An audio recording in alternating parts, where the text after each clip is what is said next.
and thanks for joining me on this rainy afternoon. Today we're looking at a portal axle upgrade kit from Red Cat Racing. These are the Gen 8 axles. They're meant to upgrade a Gen 7 to Gen 8 specs. We're going to use them in a ground up crawler build, so decided to go ahead and buy them to see if these cheap axles are as good as some people say they are. So I've got the box here. Let's take a look at the back. It just shows them installed there. Shows what's a little cutaway, shows the mod 1 steel gears inside, shows the chassis mounted steering and the steering angle. So on the front shows also includes shock mount adapters and pinion and slipper clutch assembly, which you will need on a Gen 7 to make their gearing match that of a Gen 8. So let's open up the box and see what's inside. On top we have a instruction book, it looks like. Open this up. Shows the axles there and what all is included. Yep, there we go. Shows instructions on putting them under a Gen 7. Looks like pretty good instructions if you're trying to convert your 7 to an 8. And there we have an exploded view with all the part numbers. That's pretty nice. Oh, and there we have all the parts and their numbers. Oh, enough of that. That's boring. Let's go ahead and look, see what else is in here. These are packaged really nicely in foam. Look at that. Really pretty, shiny new axles. Have that new axle smell. Let's see what we got in the box. Start with these boring bits here in this plastic bag. We have wheel hexes. Shiny aluminum ones with wheel nuts. And your pins. What's next?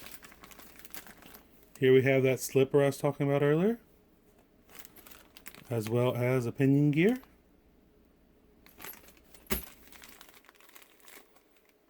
Here we have various screws and hardware. Here's those shock mount adapters. I can't tell what those are made out of there. Pretty sure they're plastic though. Yeah, pretty sure they're plastic. Okay, now let's take a look in the box itself.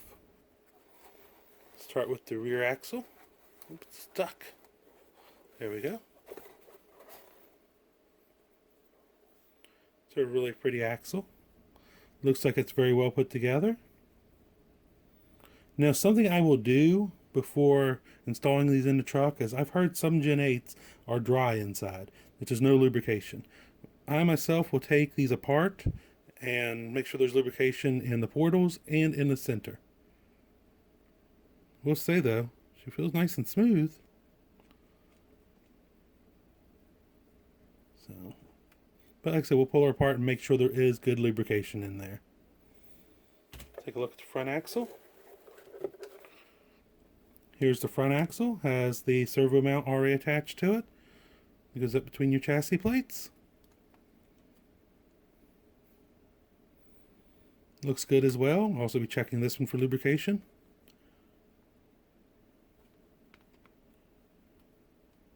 So I'm pretty happy with this really. So it's going to be great steering for this project. The project I'm talking about is we're building a comp rig, lightweight comp rig for my daughter, and she wanted portals, so we're going to have portals on her truck. She wanted that extra ground clearance. Well, there you have it. There's the contents of the portal upgrade kit. Can't wait to get started on this build. There'll be these axles with a Landshark chassis, some Fish's crawler parts, skid and braces, and a bunch of other parts and odds and ends, but should turn out to be a really nice truck. I thank you for watching. As always, make sure you subscribe so you don't miss any future videos. Please feel free to hit that like button. And if you have any questions or comments, hit us up on Facebook, Instagram, or drop them down below. And until next time, happy RCing. A real quick addendum to this video is the portals are pretty much dry. There's something on them, some kind of grease, but it's real light and real thin. Both portals in this axle right here are the same. You can see this one right here at least. There's this real light, thin oil or grease on them that would last no time at all. The diff itself has some grease on it. Not real thick, but there's enough there to last till the first servicing, I would say. I'm going to go ahead and clean these off and pack them with marine grease. But if you do go with Gen 8 axles, please make sure you check them.